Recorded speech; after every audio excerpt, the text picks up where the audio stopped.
الحمد لله وكفى وسلام على عباده الذين اصطفى أما بعد فأعوذ بالله من الشيطان الرجيم بسم الله الرحمن الرحيم اهدنا الصراط المستقيم وقال النبي صلى الله عليه وسلم من شذ في النار صدق الله العظيم وبلغنا رسوله النبي الأمي الكريم ونحن على ذلك لمن الشاهدين والشاكرين والحمد لله رب العالمین۔ جا زندگی مدینہ سے جھونکے ہوا کے لا، جا زندگی مدینہ سے جھونکے ہوا کے لا، شاید کہ حضور خفا ہیں منا کے لا، کچھ ہم بھی اپنا چہرہ باطن سنوار لیں، ابو بکر سے وہ آئین عشق و وفا کے لا۔ دنیا مسلمہ پر بہت ہی تنگ ہو گئی، فاروق اعظم کے دور کے وہ نقشے اٹھا کے لا، جن سے گناہ نے ہمیں محروم کر دیا، عثمان کی ذات کے وہ زاویے شرم و حیا کے لا۔ مغرب کی گلیوں میں مارا مارا نہ پھر اے گدائے علم، جا اور باب علم سے خیرات جا کے لا۔ معزز سامعین، مسلک اہل سنت والجماعت سے تعلق رکھنے والے غیرت مند غیور مسلمان بھائیوں، میں نے کوئی لمبی چوڑی بات نہیں کرنی، میں حکم پر چند باتیں آپ حضرات کی خدمت میں گوش گزار کرنا چاہوں گا۔ فاتح رضا خانیت، ترجمان علماء دیوبند، آپ کے اور ہمارے دلوں کی دھڑکن حضرت مولانا ابو ایوب قادری دامت برکاتہ العالیہ موجود ہیں، علاقہ جھنگ سے تعلق رکھتے ہیں، جھنگوی زبان میں آپ سے گفتگو فرمائیں گے۔ یقیناً آپ اور میں، ہم دونوں ان کی گفتگو سننے کے لیے حاضر ہوئے ہیں۔ میرے بھائیوں، صراط مستقیم عنوان ہے، صراط مستقیم کے متعلق چند باتیں سن لیں۔ صراط مستقیم کسے کہتے ہیں؟ صراط مستقیم کا معنی اور مطلب آج کے دور میں کون سے حضرات پر فٹ آتا ہے، یہ دو باتیں میری آج کی گفتگو کا محور اور موضوع ہوں گی۔ صراط مستقیم سیدھے راستے کو، راہ اعتدال کو کہا جاتا ہے۔ قرآن کریم میں اللہ رب العزت نے مختلف جگہ میں صراط مستقیم کا ذکر فرمایا۔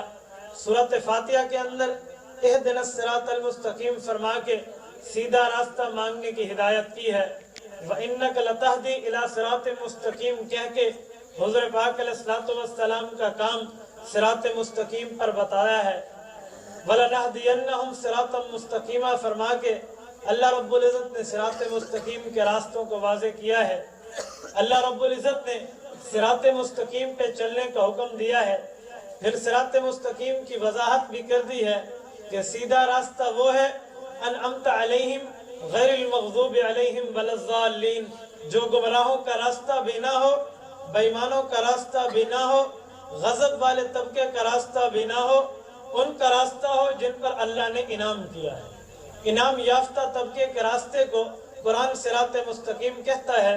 سورت نمبر 4 سورت نساء آیت نمبر 69 بتاتی ہے انعم اللہ علیہم من النبیین والصدیقین والشہداء والصالحین وحسن اولئک رفیقا، کہ صراط مستقیم لینا ہے تو 4 طرح کی شاہراہیں ہیں، ان کی منزل ایک ہے۔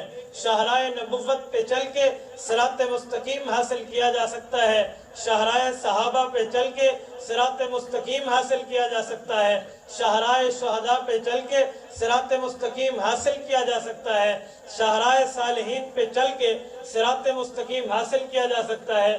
گویا سیدھا راستہ 4 طبقوں کا ہے، نبیوں والا، صحابہ والا، شہداء والا، اولیاء امت والا۔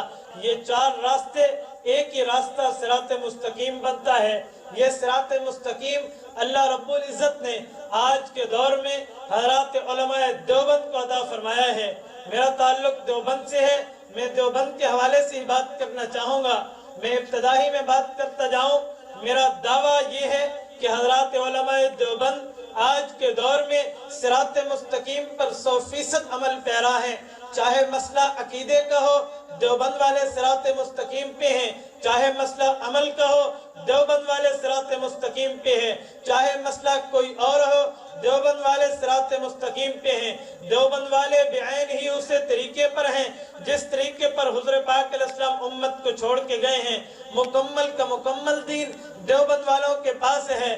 دیوبند والے مکمل شریعت پہ عمل پیرا ہیں۔ اگر ہم دیکھیں کہ ہم مکمل دین کو مانیں، مکمل دین کو ماننے کے بعد بندہ صراط مستقیم پہ آتا ہے۔ ہاں اگر ہم دین کی ایک بات کو مانیں، ایک بات کو چھوڑ دیں تو اہل بدعت بنتے ہیں، گمراہی والے بنتے ہیں، فرقہ واریت والے بنتے ہیں، فرقہ میں بٹ جانے والے بنتے ہیں، اور اگر دین کو مکمل مانیں تو وہ صراط مستقیم دیوبند والے بنتے ہیں۔ میں نے اس دعویٰ کیا ہے، اس دعوے پر میں دلیل پیش کرنے لگا ہوں۔ میں 2-4 فرقوں کا تذکرہ کر کے اپنی بات کو ختم کرنا چاہوں گا۔ میں نے شروع میں دعویٰ کیا دیوبند سے وابستہ لوگ صراط مستقیم پہ قائم ہیں۔ یاد رکھیں حضرات علماء دیوبند کا جن فرقوں سے ٹاکرا رہا ہے، جن فرقوں سے تقابل رہا ہے، ان فرقوں میں بعض فرقے حد کفر میں داخل ہیں، بعض فرقے حد فسق و بدعت میں داخل ہیں۔ میں حد کفر کو چھوڑتے ہوئے حد فسق اور بدعت کی بات کرنے والا ہوں۔ دیوبند والوں کا حد فسق والوں سے ٹاکرا اس انداز میں ہے کہ دیوبند والے کہتے ہیں ہم صراط مستقیم پہ ہیں، دین کو پورا مانیں گے، ادھورا نہیں مانیں گے، دین کے ایک جز کو مان کے ایک جز کا انکار نہیں کریں گے۔ دیوبند والوں سے ٹکر لینے والوں میں سب سے پہلا نام امت مسلمہ کا فتنہ نمبر 1 فتنہ غیر مقلدین آتا ہے، جن کو آپ لوگ اہل حدیث کے نام سے جانتے ہو۔ ان لوگوں نے دارالعلوم دیوبند سے ٹکر لی ہے۔ دیوبند والوں سے غیر مقلدین کا اختلاف پورا دین ماننا آدھے دین ماننے پہ ہے۔ دیوبند والے کہتے ہیں ہم دین کو مکمل مانیں گے، غیر مقلدین دین کو آدھا مانتے ہیں۔ میں دیکھتا ہوں غیر مقلدین نے کہا اللہ رب العزت کے حکم کی، اللہ رب العزت کے کلام کی ایک آیت کو اٹھا کے خوبصورت لیبل اپنے اوپر لگا لیا۔ اہل حدیث کے 2 اصول اطیع اللہ و اطیع الرسول۔ اہل حدیث کہتے ہیں کہ ہم صرف اللہ کی مانیں گے یا اللہ کے نبی کی مانیں گے۔ قرآن کریم کی آیت اطیع اللہ و اطیع الرسول کا خوبصورت لیبل لے کر فقہ کا انکار کر دیتے ہیں، اطیع اللہ و اطیع الرسول لے کر اجتہاد کا انکار کر دیتے ہیں، مسائل اجتہادیہ کے منکر بن جاتے ہیں۔ دیکھو بھائی قرآن نے کہہ دیا یا اللہ کی ماننی ہے یا رسول کی ماننی ہے، ہم نے کسی اور کی نہیں ماننی۔ دیوبند والے غیر مقلدین کو جواب دیتے ہیں اور غیر مقلدو دین آدھا نہیں آیا، دین پورا آیا ہے۔ ہم نے دین کو آدھا نہیں ماننا، دین کو پورا ماننا ہے۔ اگر اللہ نے حکم دیا اطیع اللہ اطیع الرسول، اللہ کی مانو، اللہ کے نبی کی مانو، تو یہی اللہ کچھ اور حکم بھی دیتے ہیں، اس حکم کو ماننا پڑے گا۔ اگر مکمل مانیں گے صراط مستقیم والے بنیں گے۔ دیوبند والے کہتے ہیں ہمیں اللہ کا قرآن کہتا ہے اتبعوا ما انزل الیکم من ربکم، اللہ کا قرآن مانو۔ مجھے اللہ رب العزت کا قرآن کہتا ہے من یطع الرسول فقد اطاع اللہ، اللہ کی ماننی ہے، نبی کی بھی مانو۔ مجھے اللہ کا قرآن کہتا ہے وَيَتَّبِعْ غَيْرَ سَبِيلِ الْمُؤْمِنِينَ نُوَلِّهِ مَا تَوَلَّى وَنُصْلِهِ جَهَنَّمَ وَسَاءَتْ مَصِيرًا۔ اجماع صحابہ کو چھوڑو گے اللہ جہنم بھی دے گا، دنیا میں توبہ کی توفیق نہیں دے گا۔ مجھے اللہ کا قرآن کہتا ہے وَاتَّبِعْ سَبِيلَ مَنْ أَنَابَ إِلَيَّ، مجتہد کے قیاس کو ماننا بھی ضروری ہے۔ دیوبند والوں نے کہا غیر مقلدو صرف اللہ اللہ کے رسول کی بات کر کے آدھے دین کو نہیں مانو، اجماع ماننا بھی دین کا حصہ ہے، قیاس مجتہد ماننا بھی دین کا حصہ ہے۔ اطیع اللہ و اطیع الرسول و اولی الامر منکم، فقہا کی بات ماننا بھی دین کا حصہ ہے۔ ہم نے دین کو مکمل ماننا ہے، غیر مقلد نے دین کو آدھا مانا ہے۔ اگر آدھا دین مانو فتنہ غیر مقلدیت بنتا ہے، مکمل دین مانو صراط مستقیم دیوبند بنتے ہیں۔ میں دوسرے فرقے کی بات کرنے لگا ہوں۔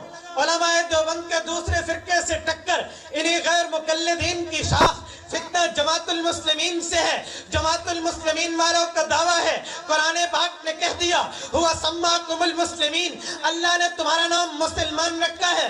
جماعت المسلمین نے اس آیت کو خوبصورت لیبل اپنی جماعت پر فٹ کر کے کہہ دیا ہم مسلمان ہیں. پھر مسلمان کی تشریح اپنے پیٹ سے کرنا شروع کر دی کہ مسلمان وہ ہے جو ان کے بڑے مسعود احمد کو مفترض الطاعت مانے, اس کی بات کو تسلیم کرے. مسلمان وہ ہے جو تقلید کا انکار کر دے. ہم نے کہا جماعت المسلمین والوں, تم نے مسلمان ہونے کے لیے آیت قرآن سے لی ہے لیکن ادھورے دین پہ عمل کیا ہے. دیوبند والوں نے پورا دین مانا. ہم نے کہا ہوا سماکم المسلمین, اللہ نے ہمارا نام مسلمان رکھا ہے لیکن مسلمان کسے کہتے ہیں؟ تشریح زبان محمد نبوی کرتی ہے. حضور پاک علیہ السلام نے حدیث جبرائیل میں مسلمان کی تشریح کی ہے, ان تشہد اللہ الہ الا اللہ وان محمد رسول اللہ وتقیم الصلاۃ وتؤتی الزکاۃ وتصوم رمضان وتحج البیت ان استطعت الیہ سبیلا. مسلمان وہ ہے اللہ کو ایک مانے. مسلمان وہ ہے نبی کو, حضور پاک علیہ السلام کو اللہ کے رسول مانے. مسلمان وہ ہے تقیم الصلاۃ المکتوبہ, فرض نمازوں کو ادا کرے. مسلمان وہ ہے تؤتی الزکاۃ, جو زکات ادا کرے. مسلمان وہ ہے وتصوم رمضان, جو رمضان کے روزے رکھے. وتحج البیت ان استطعت الیہ سبیلا. مسلمان وہ ہے جو حج کے فرائض کو انجام دے. ہم نے کہا فتنے والوں, جماعت المسلمین والوں, دین کو آدھا مانے, دین کو آدھا نہیں, دین کو پورا مانیں گے. دین کو آدھا مانو تو فرقہ جماعت المسلمین بنتا ہے, مکمل مانو صراط مستقیم دیوبند بنتا ہے. دیوبند والوں کا, دیوبند والوں سے ایک اور فرقے کا ٹکر بھی ہے جس فرقے کو آپ اور میں رضا خانی کے نام سے جانتے ہیں. فطرہ رضا خانیت دیوبند سے ٹکر رکھتا ہے, دین کو ادھورا مانتا ہے. دیوبند والے کہتے ہیں رضا خانیوں جرأت کرو, دین کو پورا مانو, ادھورا نہیں مانو. رضا خانیوں نے قرآن پاک کی ایک آیت کو اٹھایا, اپنے من کا لیبل لگایا کہ قرآن کہتا ہے لقد جاءکم من اللہ نور وکتاب مبین. اس آیت کو خوبصورت لیبل اٹھا کے حضور کی بشریت کا انکار کر دیا اور کہہ دیا نبی کی خلقت نور سے ہے, مٹی سے نہیں ہے, لہٰذا نبوت نور ہے, انسان نہیں ہے. رضا خانیوں کا دعویٰ اس آیت کے مطابق ہے. دیوبند والوں نے کہہ دیا بھئی تم نے نبی کو نور مانا, ہم بھی کہتے ہیں دین کو پورا مانو. ہم بھی نبی کو نور ہدایت مانتے ہیں لیکن نور مان کے بشریت کا انکار نہ کرو. خود قرآن نبی علیہ السلام کو سید البشر بتاتا ہے. دیوبند والوں نے کہا رضا خانیوں ایک آیت نہیں دوسری آیت بھی پڑھو. اللہ رب العزت حضور پاک کی زبان سے اعلان کرواتے ہیں قل سبحان ربی هل كنت الا بشرا رسولا. اے پیغمبر اعلان کر دے اللہ نے مجھے رسولوں کا بھی تاجدار بنایا ہے, انسانوں کا بھی سرتاج بنایا ہے. دیوبند والوں نے کہا رضا خانیوں آدھی بات نہیں ماننی, پوری دین کو ماننا ہے, پوری بات کو ماننا ہے. اگر آدھا دین مانے رضا خانیت بنتی ہے, مکمل دین مانے صراط مستقیم دیوبند بنتا ہے. رضا خانیوں نے ایک اور آیت اٹھا کے کہہ دیا الا من ارتضی من رسولی. اللہ رب العزت جو ہے وہ رسول کو علم غیب عطا کرتے ہیں. ایک آیت کو اٹھا کے علم غیب کا دعویٰ کر دیا. ہم نے کہا رضا خانیوں اس آیت کو خوبصورت لیبل لگا کے تم نبی کو عالم الغیب کہتے ہو. اگر نبی علیہ السلام عالم الغیب ہوتے تو اللہ قرآن پاک میں نبوت سے اس کا انکار کیوں کرواتا؟ میں قرآن پاک کو دیکھتا ہوں, اللہ رب العزت فرماتے ہیں اے محمد الرسول اللہ صلی اللہ علیہ وسلم تو قیامت تک کے لوگوں کے لیے یہ وضاحت کر دے کہ لوگ کہیں الا من ارتضی کی آیت اٹھا کے تجھے عالم الغیب کہنا شروع نہ کر دے. اے نبی تو کہہ دے قل لا اقول لکم انی خزائن اللہ ولا عالم الغیب ولا اقول لکم انی ملک. لوگوں مجھے فرشتہ بھی نہ سمجھنا, مجھے خزانوں کا مالک بھی نہ سمجھنا, مجھے عالم الغیب بھی مت سمجھنا. میں نے کہا رضا خانیوں الا من ارتضی کی آیت اٹھا کے آدھے دین کو مانتے ہو. اگر پورا قرآن اٹھاؤ, نبی کو اللہ نے خبر غیب تو دی ہے, نبع غیب تو دی ہے, مقام غیب کی بات تو بتائی ہے, لیکن خبر غیب مل جانے سے, نبع غیب مل جانے سے, غیب کی خبر مل جانے سے عالم الغیب بن جانا یہ ضروری نہیں ہوتا. عالم الغیب بن جانا لازم نہیں ہوتا. اگر آدھا دین اٹھائیں تو فتنہ رضا خانیت بنتا ہے, مکمل دین اٹھائیں صراط مستقیم دیوبند بنتا ہے. دیوبند والوں سے ٹکر ایک اور 1957 میں پیدائش شدہ نو مولود عقیدہ کا بھی ہے، وہ مماتی فتنہ کہتا ہے۔ دیکھو دیکھو قرآن پاک کہتا ہے انک میت و انہم میتون، نبی پہ موت آئے گی۔ حدیث پاک بتاتی ہے ارواحہم فی اجواف الطیر خضر لہا قنادیل معلقۃ بالعرش تسرح من الجنت حیث تشاء۔ اس حدیث کا اور اس آیت کا خوبصورت لیبل لگا کے مماتی دنیا میں اعلان کرتا ہے شہید بھی قبر میں مردہ ہے، نبی کی قبر میں مردہ ہے۔ اس آیت کا خوبصورت لیبل اٹھاتا ہے، اس حدیث کا خوبصورت لیبل اٹھاتا ہے۔ ہم نے کہا مماتیوں دین کو آدھا نہیں مانو، دین کو پورا مانو۔ تم نے آدھی بات کر دی۔ انک میتن میں نبی کی قبر کی موت ثابت نہیں ہوتی، ارواحہم کی حدیث میں نبی کی قبر کی موت ثابت نہیں ہوتی۔ قبر کی حیات کی نفی نہ انک میتن میں ہے نہ ارواحہم میں ہے، بلکہ تم نے آدھی بات کی ہے۔ امت مسلمہ کا حیات النبی پر، امت مسلمہ کا حیات الشہداء پر اجماع ہے، حیات فی القبر کے لیے اس کا اجماع ہے۔ ہم نے کہا تم نے آدھی بات کی ہے، آدھی بات کو چھوڑ دیا ہے۔ اگر قرآن پاک کو اٹھاؤ تو مواتیوں دیوبند والے جواب دیتے ہیں وَلَا تَقُولُوا لِمَن يُقْتَلْ میں اللہ نے نبی کی اور شہید کی جسم کی زندگی کی بات کی ہے۔ وَلَا تَحْسَبَنَّ کہہ کے نبی کے جسم کی، شہید کے جسم کی زندگی کی بات کی ہے۔ یستبشرون کہہ کے شہید کی زندگی کی، نبی کے جسم کی زندگی کی بات کی ہے۔ مفسرین کی تفسیریں موجود ہیں۔ آدھی بات نہیں مانو، پوری بات مانو۔ آپ نے کہہ دیا نبی زندہ نہیں ہے، آدھی بات مانی ہے۔ خود محمد الرسول اللہ سے بھی پوچھ لیتے۔ حضرت انس فرماتے ہیں حضور نے فرما دیا الانبیاء احیاء فی قبورہم یصلون، نبی علیہ السلام قبر میں زندہ ہے۔ اگر تم نے آدھی بات مانی ہے، انک میتن کا خوبصورت لیبل اٹھایا ہے، تو میرے بھائیوں تم مماتی بن گئے۔ لیکن یاد رکھنا اگر آدھی بات کو مانو گے فرقہ مماتیت بنتا ہے، مکمل دین کو مانو گے صراط مستقیم دیوبند بنتا ہے۔ نعرہ تکبیر، سر بکف سر بلند، سر بکف سر بلند، عقیدہ حیات النبی، عقیدہ حیات النبی۔ ہم نے کہا مماتیوں سنو، آدھی بات نہیں ماننی، پوری بات ماننی ہے۔ ایک اور اٹھا، اس نے کہا ہم ایک آیت پیش کرتے ہیں وَمِن وَرَائِهِمْ بَرْزَخٌ إِلَى يَوْمِ يُبْعَثُونَ۔